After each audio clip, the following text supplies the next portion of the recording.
Welcome to episode 4 of The Road to Cheltenham. It's getting ever nearer. Of course, we've got a very busy Christmas period as well to look forward to. But the weekend, we're going to discuss the Jonbon El Fabiolo angle. And they may clash. Frankie and Joel alongside me as ever. Frankie, back from his jaunt to Hong Kong. Not jumps racing, no real Cheltenham clues. But come on, tell us how good it was. Unbelievable. Hong Kong was class. I got lucky twice, really, with the Fergie trip and Spirit Dancer winning, and then Golden 60 winning in Hong Kong, which was they all went berserk for because he is their kind of national treasure. And Vincent Ho won the IJC on the Wednesday, so made my life easy to cover it because all the right things happen for racing. But they do a proper job out there. I know they do only have 2 courses to look out for, and they do have a lot of money to make them as good as they can. And I did go on one of the best weeks of the year, but could learn a bit from Hong Kong racing. They do a real good job of promoting the sport, and everything's just a lot more positive. We're a bit negative over here, I found. Over there, they all support it. They're all positive. They educate you about punting. They seem to do it in the right way. So it was a good trip, and not jumps racing, but thoroughly enjoyable. Where did it all go wrong from Joel? Closest we get to Hong Kong, local takeaways. Yeah, it's a good point you make there. Food as well. What happened? Yeah, I'm going to say his new mate Mikel. I got up on Sunday morning. If you missed it on the Punter's Guide, I was out with my mate Mikel, Barcelona, and he'll win the sprint, right? And racing, he missed it by about 5 lengths. Not the sprint. No, it wasn't the sprint. Whatever. I'd given up. I'd given up by this point. Didn't win either way. Yeah, I backed Ryan Moore as well because I think that was the lightest weight he'd ever had to make. I think it was 8 stone 4. So he wasn't his usual chirpy self, and I backed that, and that didn't come in either. So I didn't back a winner. I backed Luxembourg as well, which was done by a nose. So it was a frustrating day for punting, but a fun day. Yeah, we are a day late with the road to Cheltenham, as you might notice. Beyond our control today, Frankie's still travelling back. I was unavailable as well. So it's a day late, but we're still going to talk about the same action from the weekend. Of course, this weekend's Punter's Guide on Friday. We'll look ahead to Cheltenham's December card as well. Don't forget, you can watch us here on YouTube, subscribe and like the channel, and you get notified whenever there's a new episode available. Or you can listen to us and take us anywhere you go now on Spotify. So, boys, I'll start with you, Joel, as you were over here, keeping your feet on the ground, watching the action closely. Jonbon and El Fabiolo, let's throw them in together. Of course, they've met at Aintree, where Jonbon came out on top of the hurdles. They met at Cheltenham, where it was El Fabiolo's turn over fences. It might not be Cheltenham for race 3, though. It could be Ascot after both won at the weekend. Oh, come on. Do you think Nicky's going to get beat? I think I've come off the Jonbon train here. And I've gone to the other side. To be fair, I thought visually, Jonbon looked like he got better, trained on, and let's be honest about it. I think El Fabiolo is still the best horse. If they meet at Cheltenham, I think there'll only be one winner. But I'm not taking. Is it odds on now? 10 to 11 or something like that for El Fabiolo. That's not an anti-post bet for me. And I just can't see him in Ascot. What happens if they meet Ascot? And El Fabiolo absolutely smashes Jonbon, or the other way around. One of them will only end up at Cheltenham then. Do you not want to keep them apart until then? Yeah, I think so. But then we're getting down that dangerous ground of Cheltenham being the Holy Grail and everything being geared towards that. What's the point in having another 5 months of racing if we all get to Cheltenham? But I remember years ago, I was going to go to Bangor, and Denman and Blackjack Ketchum were entered in the same race, and then Blackjack Ketchum got pulled out, and of course they didn't actually meet at Cheltenham. That was being billed as a big race. But I suppose it's that point, isn't it? Will they meet? Shishkin and Ergamen met there last year, Frankie. What do you make of El Fabiolo and Jonbon? I know you're a massive fan of Jonbon, but does El Fabiolo have the edge now? I think so, yeah. I think it's logical to presume El Fabiolo is still the better horse. Like, you kind of rewinded on their career a little bit when Jonbon did win by, I think, a nose over hurdles at Aintree. I know this is going back a long way, but just to get an idea of kind of how they size up against each other. That was El Fabiolo's first start for Willie Mullins, so you probably mark that up a bit. And then El Fabiolo won everything over chases, including beating Jonbon by 5.5 lengths. Jonbon has looked better this season, but they're both going to improve, or you assume that they're both going to improve. So I think it's only logical to assume that when they meet again at Cheltenham, El Fabiolo will still be the better horse. Like Joel said, I don't think there's any point in taking a price now, because unless they face each other, and El Fabiolo smashes Jonbon, then he's not going to shorten between now and the festival. If it does come to it that they both line up at Ascot, then you might want to get your bet in before they race there. In an ideal world, I've been saying that the only chance that Jonbon will get to beat El Fabiolo is at Ascot because of the way that they race around there. I'd like Jonbon to win that race, El Fabiolo to drift a little bit, and then back in for Cheltenham. I think he's the best horse, and I think provided they're both sound and they get a good run towards the festival, El Fabiolo the right favourite. Yeah, I imagine it'll be El Fabiolo to Ascot, potentially maybe Jonbon to Newbury, and then they clash at Cheltenham. Could be the way, like Joel wishes. So let's look at the staying Novice Chase then, because we had Stay Away Faye winning a brand new race at Sandown. He needed every yard of it, Joel. 3 miles around Cheltenham, if it's decent ground, would he get caught out a little bit? Is he one for the not quite 4 miler now? Yeah, I think he's going to get older and slower as he goes on. I watched that race in a pub, a proper old drinking man's pub, which you never see anymore, in Preston. And a couple of lads behind me had backed Giovinco, and they were slating. It was Stephen Mulqueen who was on it, wasn't it? Not Stephen from Deal or No Deal. They were saying straight away that should have won and he should have given it more of a positive ride. But I don't agree. I think, look, you've got Harry Cobden, who's the best jockey in Great Britain. That was it. The charging man that fell and caused them problems at the end. Stay Away Fate is just a stayer all day. It'll stay all day, but I think with a pedigree, it will get slower, and that's what I was chatting to these fellas about. But it's one for the book here. Now we'll go to Brown's Advisory, I presume. But if you're Paul Nicholls, right, would you not have a cheeky go at the Gold Cup? I mean, I've not seen any prices or anything like that. But if we're looking for like value, and there might not be any value if we don't go, and I probably won't go. But if we're looking at a silly price for Stay Away Faye for the Gold Cup, would you not have a go if you're Paul Nicholls? He's got Brave Man's Game though, hasn't he? Or yeah, but Brave Man's Game was Kempton. He seems to have given up on Brave Man's Game. Yeah, this is what I mean. He's and he's he's a trainer who ran Corto Star and Denman and whatever, right? Brave Man's Game. What a friend. What a friend. Yeah, the target has always been King George. He said that in every interview, and he's been beaten twice now. He was next coming to Denman, and then Paul said, "I never actually said that." Well, okay, he didn't. But I would feel that he's probably not given up on him, but I think Harry would ride Stay Away Faye in the Gold Cup.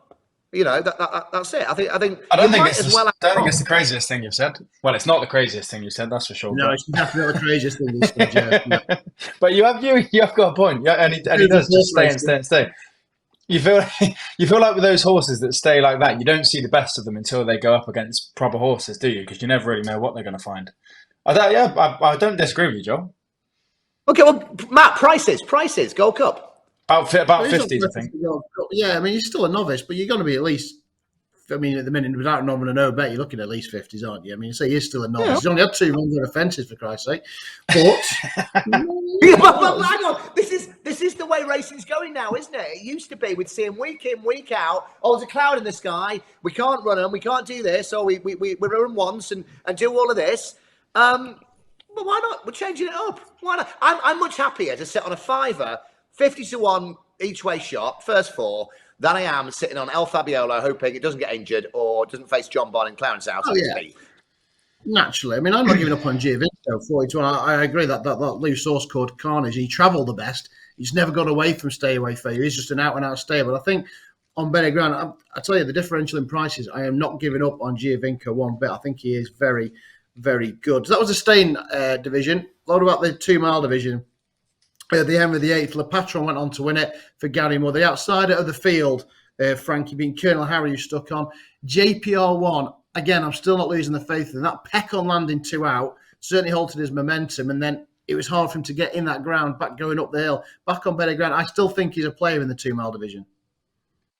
Yeah, Gage, you went to Joel first on the staying chase and came to me on this one because our friends at the Racing Post, whoever's job it is to clip that race up, has just clipped the part where they go around the parade ring and not the race. So I haven't been able to watch it back. I was obviously at the way of the weekend and didn't see it live, so I haven't seen it. I've only had a little read at the Racing Post, but just looking at the Arkle market, God, we haven't got a hope in hell over in England, have we? I mean, the top 5 or maybe even 10 are Irish novice chasers, and I think really you're waiting for that Boxing Day 2-mile chase at Leopardstown, where Facile Vega will probably got a favourite. You've got Mr. Policeman in there, which Rich Ritchie owns. You've got Ilete Thompson there.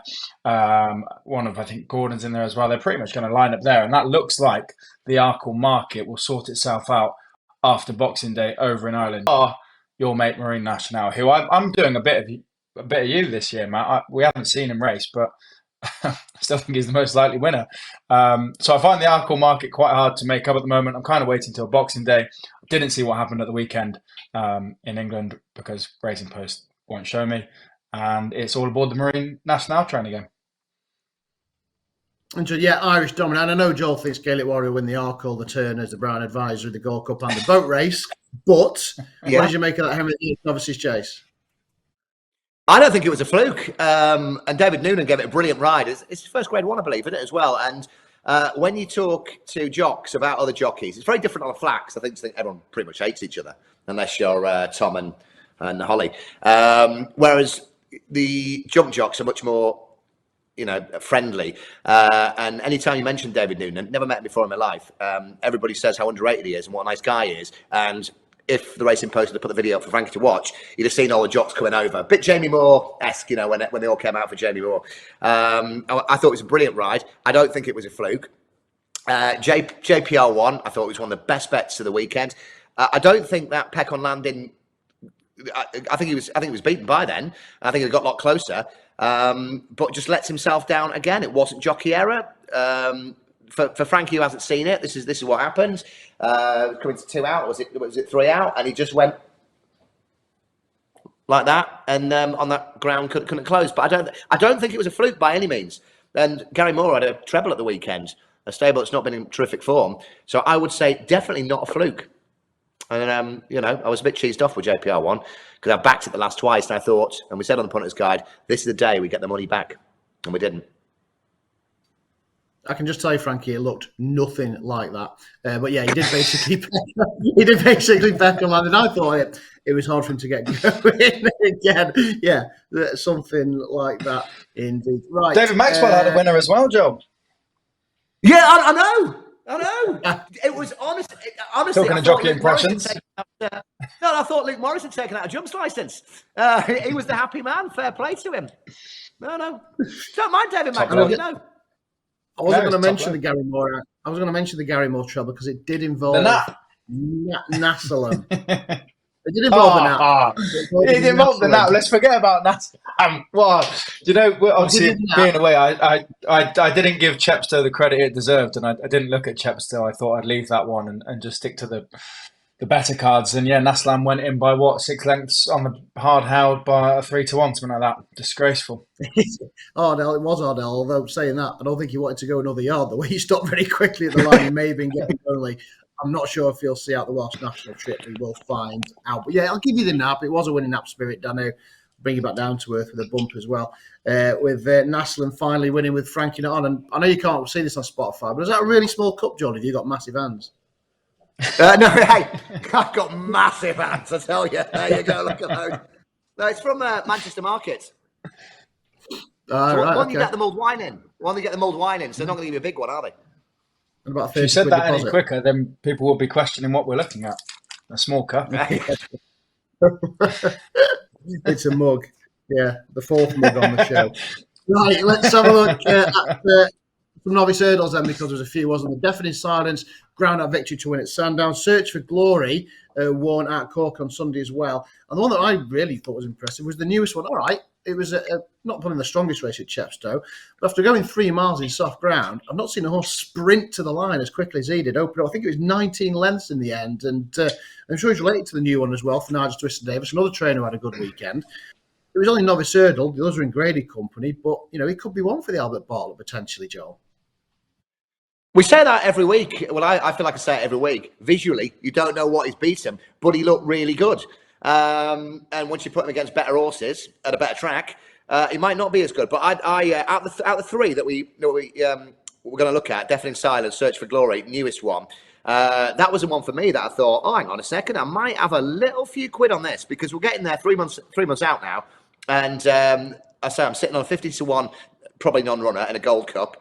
I've got the champion bumper horse, which is I think it's been retired. So no, I was really impressed with the newest one. That was a 1 out of 3 of Deafening Silence, Search for Glory. The newest one for me, very impressive. Like they say, racing cliche, could be anything. Albert Bartlett bound. Yeah, look, when he looks at it, that was 3 miles, and I said I've not seen the horse finish so strongly on that ground. He must have been the one the whole day that finished with so much running, because they were absolutely knackered at Chepstow. Frankie, did you get to see any of those? Yes, I thought it was impressive. Looking at the RPRs, only recorded an RPR 126, which is a way off of Search for Glory's previous run, and even Deafening Silence. I thought Search for Glory finished his race well as well, which was also on heavy ground and over 3 miles. I thought that was an eye-catching finish. I know another horse went with him. She didn't quite look as sexy as, but I was impressed with Search for Glory. There's a horse I hope goes to the Bartlett, Croke Park, which beat Search for Glory by about 6 lengths, 2.5, in a good race that had Mal Monroe in, who was also second to Bruno at Cheltenham. Whether or not that horse goes to the Ballymore or the Bartlett, I don't know. I reckon it'll go to the Bartlett, because it won that race being quite tough in the finish. And I hope it will probably even get better stepping up in trips. So the Bartlett horse for me is another of Gordon's, Croke Park. Yeah, and Mel Monroe actually runs probably before this. You'll watch this. Obviously, I was recording this just before that one does run at Punchestown as well on Tuesday afternoon. Another horse, this is going to hurt Joel, I know, because I know he's all over Stellar Story this weekend. But Slade Steel, I thought was a really nice performance, really tenacious, gutsy, all the way up to the line, and he's 14-1 for the Ballymore. Would you be interested in that? I would now. I think when people say the story's alive, not the dream's alive. Stellar Story, no excuses. Could have controlled it from the front, which he did. Slade Steel just looked fantastic for the Ballymore. What do you say, 16s? Looks a real player. You know, when they say the dogs are barking about this one, I've been barking about Stellar Story. I even said on the Punter's Guide this week that I think this is a really good horse. Look, I mean, it didn't run a shocker. But I just couldn't see any excuses. You know, and I'm trying to think of excuses now. The ground, there was no jockey error. Just wasn't as good. So around 14-16-1 for the Ballymore. The winner is in the book. Yeah, and he beat King of Kingsfield as well, didn't he? 2 starts ago, and he finished third in Grade 1 companies. That form's stacking up. Frankie, Slade Steel, player for you? Is the third in Grade 1 company when he was behind Ballyburn in a bumper. I think even though I had Henderson's horse for the Supreme, that was more about getting the price. There was a race at Fairyhouse, I think last weekend. Firefox won it, and Ballyburn was in second. Ballyburn's beaten Slade Steel by about 6 lengths. I think Ballyburn's your Ballymore horse, and Firefox is your Supreme horse. I'm going in early. I'm going to stick with those two, I reckon, until we get there, in case anything does anything drastic. I think that race at Fairyhouse, they've both got good form, bumper form behind them. They both went clear of the rest of the field. Firefox did it stylishly. Ballyburn stayed on like more of a bally horse. There's your 2 for the novice hurdles. Did like a strong contest that at Fairyhouse, didn't it? Could it produce 2 Cheltenham winners? Only time will tell. Anything else to discuss? I mean, do we talk about bumpers? Bumpety Bump loses 100% record. Joel, although cast nothing in defeat, he was an odds-on favourite. He was behind. Yeah, forget that one. He got beaten by 9 lengths. By the hot pot that was about 1-5 in the morning. So we would put that without a price. So you did no harm if you backed it at 9-2. I can't believe we got this far and we've not talked about Fighting Fifth. We've not talked about Nicky Henderson. I mean, I got a load of pens printed at the weekend. Sandown, Constitution Hill, I was there. Shishkin, I was there. And I was going to flog these outside, but non-runner, surprisingly. And the Fighting Fifth got moved. Once again, a Northern Grade 1 is off and gets moved down south. So Nicky could take both horses down there, and Nico could ride them both. So it's not here up at Aintree, very similar track, and we get ripped off. And I generally don't think he had any intention of running either of them, which is a bit ridiculous until you saw the ground And then I changed my mind completely, because if I had a horse that good or with that potential, I would not run it on that ground at the weekend. It was. La Venvoie. Because those courses is different because they water that for the flat. The chase course wasn't as bad, so that was the issue that they had. I think he pulled out all his hurdlers in the end. Go on, then talk about it. Not So Sleepy comes out and wins. I mean, well, I know, Frankie, you're a massive fan of La Venvoie, and Noel Philly said afterwards, didn't he, that she will come on for that. She wasn't quite right. She's not been quite right. But it's the same plan. Sandown again in January, I think, and then the mare's hurdle at the festival. Yes, slightly worried after that run, if I'm honest, because she finished last season with a bit of an injury over in Ireland, and she did not look like she loved her racing as much as she did last year, especially at a track she's won at, I think, twice before, and won out first time out last year. So watching that, wasn't getting carried away with my anti-post slip for the mare's hurdle. She does really need to kind of put in a performance next time that looks like she's enjoying her racing and just travelling better. I mean, it was tough, to be honest, because she did stay on into second, and for a long way round, you might have thought she was going to be pulled up or finish nowhere. So you did still see that toughness, and I suppose her class, but she just didn't look comfortable racing around there. So she's got to look different next time. Got to travel much better for me to be able to be back in the mixer for the mares. And Joel, Hugh Morrison doing it again. Sean Bowen on board, Not So Sleepy. Yeah, isn't it like nine years since its debut? Was it Nottingham? I think it was. 11-year-old. Fair play. I loved it. La Venvoie just was never going. At any point, right? Did you think, oh, please, Goshen, don't go and win. Don't go and win. You're going to win, aren't you? You're going to win when I'm not on. And those big prices that we looked at anti-post before they took out Shishkin and Constitution Hill, I think Not So Sleepy was 100 to 1.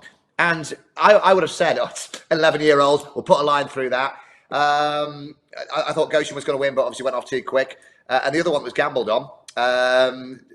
Never really showed. We staying on the end, but La Venvoie, I wish Noel Field had told me about it when I was chatting to him at Haydock a couple of weeks ago.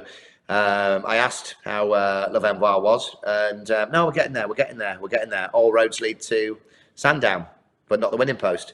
So no, it was a good race to watch. And sometimes, you know, we always talk about horses being around for a long time, and this horse has done it. And 11 years old, it's flat. It's won a Grade 1 before, I think, as well as one more. But no, it was nice. But again, a lot of this weekend, the form, you know, if you run that on proper ground, none of this form's going to stack up, is it?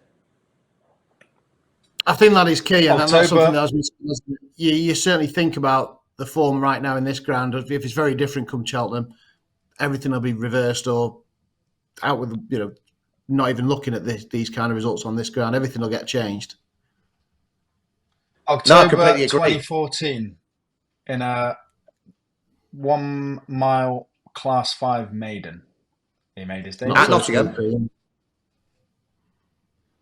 Oh, what's that? At Nottingham, yeah. You're right, Joe, yeah. It's good knowledge. Good knowledge. Good man. Yeah, no, but he's not going to win a champion hurdle, is he? No. The way it's going, you've got to run a few times before that. they're all going down the Marine Nationale route. But back to bumpers. We're now 5 from 6 for Bumpety Bump. He's looking out for On Cloud Wine, which is a Richie horse at Mullins, surprisingly. Meant to be decent, and that should be coming out in the next couple of weeks. On Cloud Wine. So one Noted. for your tracker. Yeah, exactly. Noted, and get it in that tracker.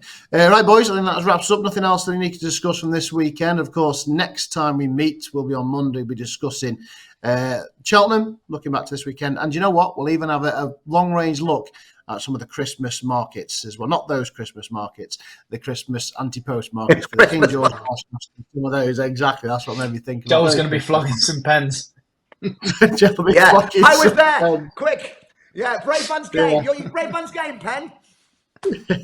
Kempton on Boxing Day now, flogging the same. So yeah, make sure you join us Monday. And of course, Friday. Get your punter's guide, and we will try and put you in the direction of some winners at Cheltenham. So don't forget, like, subscribe. It'll let you know as soon as those new episodes are available, and you can listen to us anywhere now on Spotify as well. This was the road to Cheltenham, and hopefully we'll see you Friday for the punter's guide, looking ahead to the December meeting at Presby Park.